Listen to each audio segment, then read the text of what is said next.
I say to the whole world. সম্প্রতি কাশ্মীর ইনসিডেন্টের পর social মিডিয়ায় এক প্রকার ওয়ার শুরু হয়ে গিয়েছে। ইন্ডিয়ান সো কল্ড গদি মিডিয়া থেকে শুরু করে কিছু উপর মহলের ব্যক্তিদের মধ্যে বাংলাদেশ দখল নেওয়া ভারতের জন্য এক কাপ চায়ের মতোই সহজ। अगर हम इसको कब्जा कर ले तो ये पूरा बराबर हो जाएगा। চট্টগ্রাম যদি ভারতের অংশ হয়ে যায়।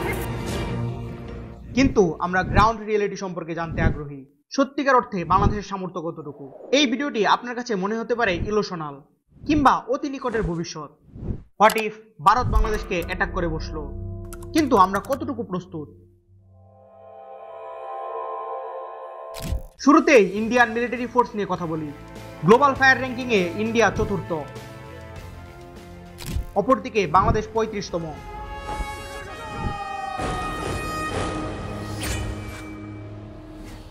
এই হিসাবে আমরা সকাল থেকে বিকালের মধ্যেই দখল হয়ে যাওয়ার কথা। কিন্তু 35তম হয়েও আমাদের সবচেয়ে বড় অ্যাডভান্টেজ বা ডিসঅ্যাডভান্টেজ যাই বলেন, তা হচ্ছে ভারতের সাথে আমাদের 4096 কিলোমিটার বর্ডার শেয়ার করা, যা বিশ্বের 5ম বৃহত্তম বর্ডার। অ্যাডভান্টেজ এই কারণেই যে যুদ্ধ সংগঠিত হলে আমাদের ফোকাস একটাই, আমাদের চিন্তাও তাই একজনকে নিয়েই। অপরদিকে ভারত তাদের বর্ডার আমাদের পাশাপাশি শেয়ার করেছে নেপাল, ভুটান, মায়ানমার, আফগানিস্তান ছাড়াও পাকিস্তান ও চায়নার মতো গ্লোবাল নিউক্লিয়ার ওয়েপনদারি প্লেয়ারদের সাথে, এবং পাকিস্তান তাদের সরাসরি আর্চ রাইভাল। চীন গ্লোবাল ফায়ার পাওয়ার র্যাঙ্কিং এ 3rd, অপরদিকে পাকিস্তান 12th। তাছাড়া বর্তমানে সকল প্রতিবেশী রাষ্ট্রের সাথেই ভারতের কূটনৈতিক সম্পর্ক ইতিহাসের সবচেয়ে খারাপ অবস্থানে। এত বড় দেশ, অথচ কোনো বন্ধু প্রতিবেশী নেই। ফলস্বরূপ তাদের প্রতিটা অঞ্চলের বর্ডারে সেনা মোতায়েন করে রাখতে হয় 24/7, যা অনেক বড় একটা ডিসঅ্যাডভান্টেজ। ভারতের মোট সেনা সংখ্যা 14,55,000-এর মতো, যার মধ্যে 5 থেকে 6 লাখের মতো সেনা শুধু জম্মু কাশ্মীরেই ডিপ্লয়েড। এছাড়া শিলিগুড়ি করিডোর অর্থাৎ চিকেন নেক সামলাতেও তাদের একটা বিশাল পরিমাণ সৈন্য ডিপ্লয়েড করা রয়েছে। শুধু যে চীন বা পাকিস্তান বর্ডার এমন নয়, তাদের দেশে অভ্যন্তরীণ অনেক অঞ্চল রয়েছে যা প্রতিনিয়ত রিভোল্ট করতে চায়। ফলে সবসময় ওইসব জায়গায় সৈন্য মোতায়েন রাখতে হয়। তার উপর ভারতের যে সৈন্য থাকার কথা তার চেয়ে 1 লক্ষ প্লাস সেনা অলরেডি ঘাটতিতে রয়েছে, কারণ তারা তাদের সেনাদের বেতন দিতে ব্যর্থ। ভারত 2020 সালের পর কস্ট কাটিং করতে কোনো সৈনিক বা অফিসার রিক্রুটমেন্ট নেয়নি। এখন যদি যুদ্ধ করতেই হয়, তবে যুদ্ধের প্রথম শর্ত হলো ভারতকে 1:3 নীতিতে আগাতে হবে, অর্থাৎ প্রতি একজনের বিপরীতে 3 জন সৈন্য প্রয়োজন যদি আপনি যুদ্ধ জিততে চান। বাংলাদেশের টোটাল সৈন্য সংখ্যা 1,60,000-এর মতো, অর্থাৎ বাংলাদেশকে দখল করতে তাদের সৈন্য প্রয়োজন 4,80,000 বা 5 লক্ষের মতো। এখন 5 লক্ষ সৈন্য যদি বাংলাদেশ বর্ডারে নিয়ে আসতে হয় যুদ্ধের জন্য, তবে অবশ্যই তাদের চীন বর্ডার বা পাকিস্তান বর্ডার থেকে সৈন্য সরিয়ে নিয়ে আসতে হবে, যা প্র্যাকটিক্যালি অবাস্তব। কারণ ভারত যদি ওইসব এরিয়া থেকে সৈন্য কমিয়ে দেয়, পাকিস্তান আর চীন সেটার সর্বোচ্চ সুযোগ নিবে। সুতরাং তাদের 1:3 নীতিতে যুদ্ধে আসার জন্য যে অকাতটা প্রয়োজন, সেই অকাতই ইন্ডিয়ান। আর এই নীতির বাইরে গিয়ে 1-2 লক্ষ সৈন্য নিয়ে এসে যুদ্ধে জড়ালে মায়ের খাওয়ার কোনো বিকল্প নেই ভারতের। তবে তাদের যেহেতু পারমাণবিক অস্ত্র আছে, কিছু চতুর্থ প্রজন্মের ফাইটার জেট রয়েছে, তারা অবশ্যই বাংলাদেশ থেকে এগিয়ে। তবে তেমন ভয় পাওয়ার মতো কিছু নেই। মুখে যা আসে তা বলা ভারতের জন্য নতুন কিছু না। হিন্দুদের ভোট ব্যাংক বানিয়ে ধর্মীয় দাঙ্গা লাগানো ভারতের পলিটিশিয়ানদের জন্য নতুন কিছু না। এগুলো পুরনো স্ট্র্যাটেজি। ভারত যে শুধু বাংলাদেশ নয়, পাকিস্তানের সাথেও যুদ্ধ জড়াতে পারবে না, এর সবচেয়ে বড় কারণ ভারতের ইকোনমিক ফল। ভারতের বেশিরভাগ মানুষ এখনো রেল লাইনের ফাঁকে প্রকৃতির ডাকে সাড়া দিতে অভ্যস্ত। যুদ্ধ কোনো পাড়ার মাস্তানি না বা বলিউড মুভি না যে বললাম আর হয়ে গেল। একটা যুদ্ধে জড়ানোর জন্য প্রচুর অর্থের প্রয়োজন। একটা দেশে যুদ্ধ হলে অস্থিতিশীল পরিস্থিতি তৈরি হয়। ভারত তাদের এই ইকোনমি নিয়ে যুদ্ধে নামলে বড় বড় ইনভেস্টর হারাবে, যার ফল তাদের ইকোনমি ক্র্যাশ করতে বাধ্য। ইন্টারন্যাশনাল ইনভেস্টররা অবশ্যই কোনো অস্থিতিশীল দেশে ইনভেস্ট করতে চায় না। যেখানে সৈন্যদের বেতন দিতে না পারার কারণে নতুন রিক্রুটমেন্ট করতে পারছে না ভারত, সেখানে অন্য দেশের সাথে যুদ্ধ জড়ানোর কথা চিন্তা করাই তো এক প্রকার বিলাসিতার কাতারে পড়ে। তবে যুদ্ধটা যে শুধু মিলিটারি পাওয়ার দিয়ে হয় এমন না।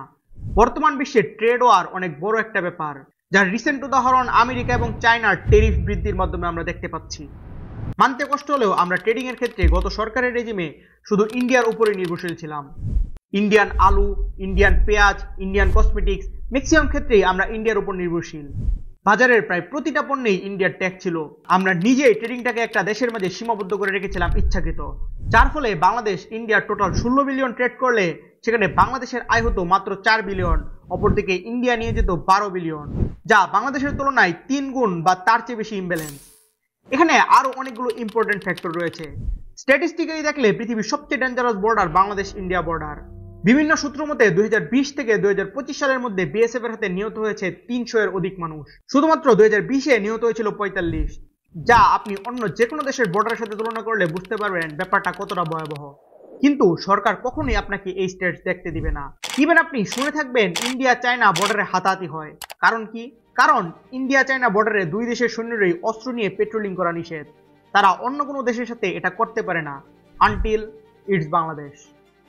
বিগত রেজিমে আমরা জানতামই না যে এত পরিমাণ বর্ডার কিলিং হয় আমাদের দেশে। এখন প্রশ্ন আসে এইসবের পেছনে কারণ কি? আপনি দেখেন পাকিস্তানের সাথে ইন্ডিয়া যতবার বর্ডার যুদ্ধ হয়েছে ভারত পরাজিত। আজাদ কাশ্মীর একসময় ভারতের ছিল, এখন পাকিস্তানের দখলে। সেম ভাবে চীনের সাথে যতবার যুদ্ধ হয়েছে তারা পরাস্ত। বাকি থাকে কে? শুধু আমরা বাংলাদেশিরা। আর বিগত রেজিমের পলিটিশিয়ানদের ভারত প্রীতির কথা কে না জানে। বরাবরই হামলা সম্পর্কে আমরা সবাই জানি কিভাবে অল্প কয়েকজন বিডিআর সদস্য বিএসএফ এর 300+ সৈন্যকে হারিয়ে দিয়েছিল। কিন্তু আপনি আজকের বিজিবির মাঝে কি সেই স্পিরিট লক্ষ্য করেন? বরাবরই বীরত্বগাথা নিয়ে একটি ফুল ভিডিও চ্যানেলে রয়েছে, চাইলে এই ভিডিও শেষে দেখে আসতে পারেন।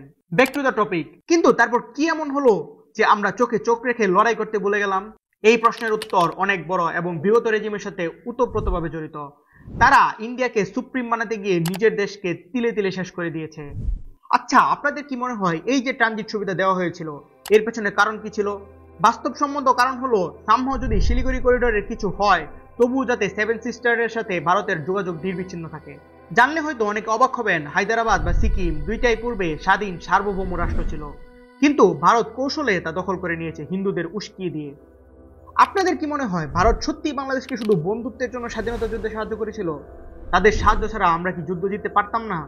পাকিস্তানের পক্ষে কখনোই 1400 কিলোমিটার দূরে বসে যুদ্ধ চালানো সম্ভব ছিল না। 9 মাসের জায়গায় হয়তো আমরা 12 মাসে যুদ্ধ জিততাম, কিন্তু জয় আমাদের অবধারিত ছিল। এখন স্বভাবতই প্রশ্ন আসার কথা, ভারত তাহলে কেন সাহায্য করলো? উত্তরটা খুবই সহজ, তাদের নিজের পিঠ বাঁচানোর জন্য। কল্পনা করে দেখেন, একপাশে পূর্ব পাকিস্তান, একপাশে পশ্চিম পাকিস্তান, মাঝখানে ভারত। কি কেলানিটাই না খেত ভারত প্রতিনিয়ত। এমনকি সেভেন সিস্টার্স তো এতদিনে কবেই দখল হয়ে যেত। তারা তাদের নিজেদের যান বাঁচাতে বাংলাদেশকে সাহায্য করেছিল আর ভেবেছিল স্বাধীনতার পর হায়দ্রাবাদ বা সিকিমের মতো বাংলাদেশকে অঙ্গরাজ্য বানিয়ে ফেলবে।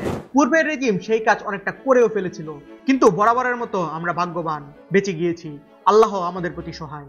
আরো কিছু চমৎকার স্টেজ দিয়ে ভিডিওর ইতি টানতে চাই। আমরা নদীমাতৃক দেশ, এটা আমাদের জন্য অনেক বড় একটা ব্লেসিং। এই নদীমাতৃক দেশ হওয়ার কারণে কেউ চাইলেই অতি সহজে গ্রাউন্ড ইনভেশনে যেতে পারবে না। যুদ্ধের জন্য দরকার বড় ময়দান, আর আমাদের যেহেতু শুধু নদী আর নদী, একজন চাইলেই আমাদের দেশের পদ্মা, মেঘনা, যমুনা দিয়ে ট্যাঙ্ক নিয়ে পার হতে পারবে না। আর যদি ব্রিজ দিয়ে সবার চোখের সামনে দিয়ে যেতে হয় তাহলে অবশ্যই তা হবে তাদের জন্য আত্মঘাতী। আমাদের ফোর্স ইজিলি তাদের টেকডাউন করতে পারবে। মোদ্দা কথা, ভারতের মানুষ মুখে যতই যুদ্ধ যুদ্ধ বলে ফেনা তুলে ফেলুক, লাভ নেই। তবে আমাদের উচিত ডিফেন্স নিয়ে আরো কাজ করা, কারণ দিন যত যাচ্ছে অন্য দেশগুলো ততই শক্তিশালী হয়ে উঠছে আর আমরা প্রতিনিয়ত পিছিয়ে পড়ছি। আমাদের নিজেদের প্রযুক্তিকে প্রমোট করার সময় এখনই। নিজেদের নিউক্লিয়ার পাওয়ার হিসেবে দেখতে চাইলে আজকে থেকেই কাজ শুরু করা উচিত, কারণ একটা নিউক্লিয়ার পাওয়ার হয়ে ওঠার জন্য মিনিমাম 20 থেকে 30 বছর সময় প্রয়োজন। এই নিউক্লিয়ার পাওয়ার কাউকে মারার জন্য না, বরং নিজেদের রক্ষা করার জন্যই আমাদের প্রয়োজন। আর এই বীজ রোপণ করার সময় এখনই।